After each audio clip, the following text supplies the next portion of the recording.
Aujourd'hui, nous allons nous pencher sur 20 moments extrêmement controversés du football. Par exemple, ce moment incroyable de 2017.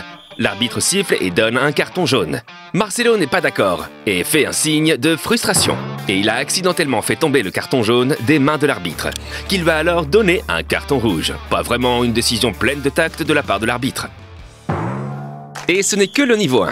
Sur notre chemin vers le niveau 100, nous avons encore le carton jaune le plus bizarre que Messi ait jamais vu, et peut-être la performance arbitrale la plus controversée jamais vue dans un match de football. Mais d'abord, l'un des cartons rouges les plus douteux que j'ai jamais vus. Fabian Balbuena tire le ballon au loin et touche malheureusement le joueur de Chelsea. La VAR s'exprime et l'arbitre a en fait donné un carton rouge direct à Balbuena pour cela. West Ham était furieux. C'est compréhensible, mais cela n'a pas aidé. Le joueur a dû quitter le terrain et Chelsea a gagné. Après le match, West Ham a fait appel de la décision et au moins ils ont gagné et le carton a été annulé. Mais cela n'a pas changé le résultat du match. Et vous pensiez que cette décision était discutable? Eh bien regardez notre prochain moment. Ligue des Champions 2019. En phase de groupe, l'Ajax a joué contre Chelsea. L'année précédente, l'Ajax avait fait un grand parcours et s'était qualifié pour les demi-finales. Et dans ce match aussi, ils ont montré de quoi ils étaient capables. À la 68e minute, il menait 4-2. Mais alors, le cauchemar a commencé. L'arbitre a donné 2 cartons rouges à l'Ajax en même temps. Pourquoi? Daley Blind est arrivé trop tard et a reçu son 2e carton jaune pour cette faute. Puis l'arbitre a laissé le match se poursuivre et Veltman a reçu son 2e carton jaune pour une main dans la surface de réparation. 2 cartons rouges et un penalty. Le match s'est terminé sur le score de 4-4 et Amsterdam n'est pas passé au tour suivant après la phase de groupe. S'il l'avait gagné, il serait passé à l'étape suivante.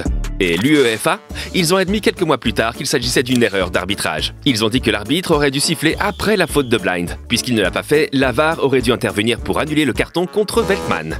Mais avec des si, on ne refait pas un monde. Finalement, tout cela n'a pas aidé l'Ajax. Et si vous pensiez qu'il s'agissait d'une controverse, attendez de voir ce but évident, qui, en fin de compte, n'en était pas un. Mais d'abord, cette scène de la Première Ligue. United et City se rencontrent dans le derby de Manchester au début de l'année 2023. City mène, mais United lance une attaque prometteuse.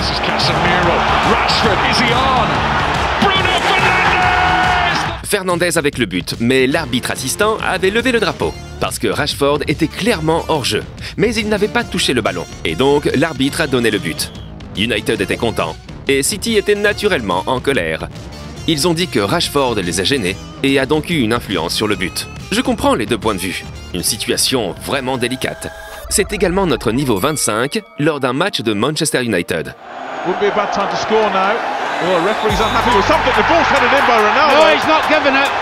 Rooney fait un tour que beaucoup d'équipes de jeunes font. Il met le ballon sur la ligne de corner et le touche légèrement. Griggs trottine jusqu'au drapeau et continue à jouer. Parce que Rooney avait déjà fait le corner. Mais l'arbitre assistant n'était pas très enthousiaste à ce sujet, et le but n'a donc pas été comptabilisé. Le corner a été refait et Manchester a marqué à nouveau. On peut dire qu'ici, l'arbitre a eu de la chance. Avec notre niveau 30, cependant, l'arbitre a causé beaucoup de frustration. Et encore une fois, lors d'un match de Manchester United. L'attaquant de Chelsea, Fernando Torres, est tombé après un choc avec Evans. Et puis un carton jaune pour Torres, il n'en revenait pas. Parce que c'était son 2e jaune, et il a donc reçu un carton rouge, même si Evans l'avait clairement touché. Et oui, ok, il descend rapidement ici, mais il y avait quand même un contact clair. Donc je ne pense pas que cela mérite un carton jaune-rouge parce que ce n'est pas un plongeon. Et en plus, l'arbitre avait expulsé un autre joueur de Chelsea quelques minutes plus tôt. Et les gars, si vous aimez nos vidéos et que vous voulez nous soutenir gratuitement, nous serions heureux que vous vous abonniez. Maintenant, une décision arbitrale qui a fait rire les deux équipes. Manchester City a disputé la phase de groupe de la Ligue des Champions contre le Shakhtar Donetsk et c'était déjà 1-0 pour City. Et puis une autre attaque. Raheem Sterling est coincé dans l'herbe. Et l'arbitre dit « Hey, penalty !» Et les gars, on se plaint souvent de la VAR. Mais il n'aurait pas été si mauvais de la voir ici. Mais elle n'existait pas à l'époque. Et donc c'était penalty pour City. Nous nous en tiendrons au Shakhtar Donetsk, parce que ce qu'a fait l'attaquant Luis Adriano était tellement antisportif qu'il a été sanctionné par l'UEFA. 2012 a été une année très spéciale pour le petit club danois Nordialand. Il a remporté le championnat danois et s'est qualifié pour la Ligue des Champions. Dans le groupe, il a affronté la Juventus, Chelsea et le Shakhtar Donetsk. Et puis cette scène très controversée lors du 5e match de groupe. 2 joueurs se sont heurtés, le ballon a été joué et était censé être rejoué de Donetsk à Nordialand. L'attaquant Adriano ne s'est pas soucié du fair play et a simplement marqué un but. Une scène incroyablement antisportive.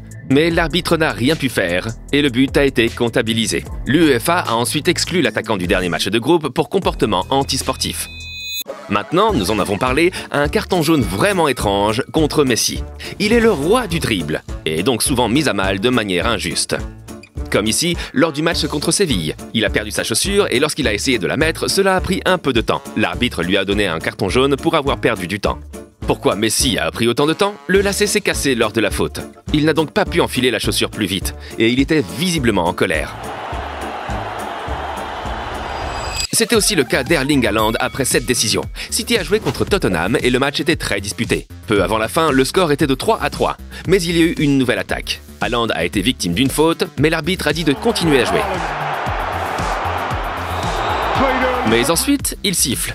Et là, City était vraiment en colère, parce que Grealish aurait été seul devant le but. Au moins, nous avons obtenu cette photo amusante de Haaland. Nous sommes déjà au niveau 55, et cette star du football mondial n'en revenait pas d'avoir reçu un carton rouge pour une blague. Kaka, un génie du football. Il a terminé sa carrière aux États-Unis à Orlando, où il a joué contre New York en 2017. Il y a eu une petite échauffourée et Kaka, le capitaine, a essayé de l'interrompre et a attrapé Colin, l'adversaire, au visage pour plaisanter. Ces deux-là étaient en fait d'anciens coéquipiers et vous pouvez clairement voir qu'il s'agit d'une plaisanterie et qu'ils en rient tous les deux. Mais la VAR est intervenue et même si Colin a protesté et dit que Kaka ne voulait rien de mal, il a reçu un carton rouge. The letter of the law is hands to the face. It's a red card. That's correct. That's the letter of the law. But this clearly was done among friends. La décision controversée suivante a également été prise aux États-Unis. Et une fois de plus, une star mondiale du football était impliquée. Nani. Il était considéré comme le prochain Cristiano Ronaldo à l'époque. Et il n'a pas du tout mal joué. Bien au contraire. Mais il n'a jamais atteint le niveau de Ronaldo. En 2019, il a également rejoint Orlando pour succéder à Kaka en quelque sorte.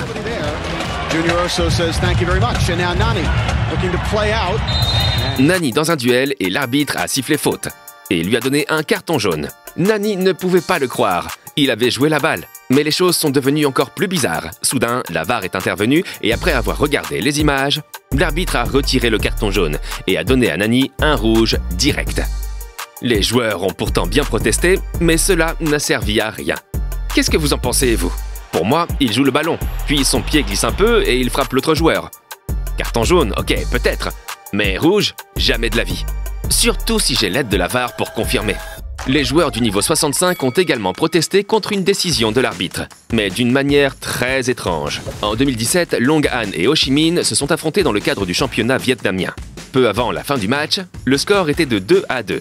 Mais l'arbitre a alors accordé un pénalty très discutable. Je comprends que les joueurs de Long Han étaient frustrés, mais ils ont décidé de protester d'une manière très étrange. Ils ont arrêté de jouer au football. D'abord, le gardien s'est tourné. Puis les joueurs sont restés immobiles, sauf le gardien qui a fait une galipette. Ho Chi Minh a marqué un total de 3 buts de cette manière. Mais ce n'est pas tout. Suite à la protestation, la Fédération vietnamienne de football a décidé de bannir l'entraîneur pour 3 ans et le capitaine et le gardien de Long Han pour 2 ans. Passons maintenant à une scène très controversée qui ne date que de quelques semaines. Madrid a joué à Valence. Le score était de 2-2 et Bellingham a marqué dans les arrêts de jeu. Mais vous avez entendu ça? L'arbitre a sifflé pendant le centre. Et le but n'a pas été compté. Les joueurs madrilènes n'en revenaient pas. Et oui, ok, quand l'arbitre siffle, c'est fini. Mais je dirais qu'il faut attendre que l'attaque soit terminée quand même. Et ce moment ne date pas d'hier. Une scène très controversée s'est déroulée lors du quart de finale de la Ligue des Champions entre Arsenal et le Bayern. L'arbitre siffle, le gardien d'Arsenal joue le ballon, mais Gabriel le ramasse avec ses mains. Le Bayern se plaint d'une main, mais pas de sanction. Pourquoi? Parce que l'arbitre n'a pas voulu sanctionner une erreur de gamin. Et puis, il y a eu des arguments pour et contre cette décision. Et vous, qu'auriez-vous fait en tant qu'arbitre? Nous nous rapprochons de nos moments les plus controversés. Mais d'abord celui-ci. Une passe en retrait du joueur et le gardien a pris le ballon dans ses mains. Mais l'arbitre a dit de continuer à jouer. L'équipe d'Ibrahimovic a perdu et il était très en colère après le match.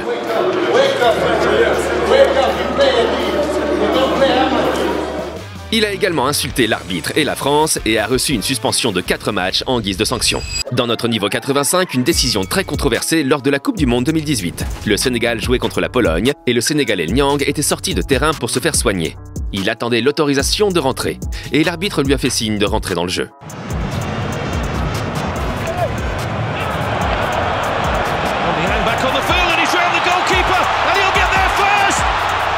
Il a intercepté la passe en retrait et a marqué un but. La Pologne était très en colère car le but a été compté. Et ce n'était pas un seul moment controversé, car je dirais qu'il y en avait 2. Parce que l'arbitre aurait pu attendre un meilleur moment pour renvoyer le joueur. Et le joueur aurait pu dire « Hey, fair play, je ne vais pas jouer le ballon ici ». Mais pour être juste, la défense de la Pologne n'a pas vraiment fait un grand travail ici non plus. La scène la plus étrange est celle de notre niveau 90, Ligue Europa. La Fiorentina a joué contre Braga. Au début, il y a eu confusion, puis l'arbitre a accordé le but. Parce que l'œil de faucon, c'est-à-dire la technologie qui aide les arbitres à décider si le ballon a franchi la ligne de but, a montré qu'il s'agissait d'un but. Mais la VAR est intervenue et l'arbitre a retiré le but, alors qu'il lui avait été montré qu'il s'agissait bel et bien d'un but. Et qu'il y avait des images à la télévision qui montraient que le ballon avait franchi la ligne. Apparemment, la VAR n'a pas pu confirmer à 100% que le ballon avait franchi la ligne. Mais je pensais que c'était pour cela que nous avions la technologie sur la ligne de but, n'est-ce pas? Une décision très controversée qui, heureusement, n'a pas eu de conséquences graves. Florence est tout de même passée au niveau suivant. La technologie de la ligne de but a également été l'acteur principal de notre niveau 95. Mais ici, elle n'a pas montré de but alors qu'il y en avait clairement un. Le ballon était clairement derrière la ligne, mais l'arbitre montre sa montre qui ne lui a pas indiqué qu'il s'agissait d'un but. Pourquoi? Les 7 caméras n'avaient pas une vue claire de ce qui se passait. Et la technologie de ligne de but n'a donc pas fonctionné. Œil de Faucon s'est ensuite excusé auprès de Sheffield, mais cela ne les a pas aidés. Et notre numéro 1. Ce n'est pas cette décision lors du match contre Liverpool, même si elle aurait eu sa place ici. Mais nous avons décidé de ne pas la mentionner car nous en parlerons dans quelques semaines. Notre niveau 100 n'est pas une seule scène, mais un match plein de décisions arbitrales controversées. Le match de Chelsea contre Barcelone en 2009. L'arbitre n'a pas accordé de pénalty pour un coup de main manifeste. Puis, dans les arrêts de jeu, un corner, Ballack tire et encore une fois une main dans la surface de réparation. Mais encore une fois, pas de pénalty. Et Ballack n'a pas pu se retenir plus longtemps.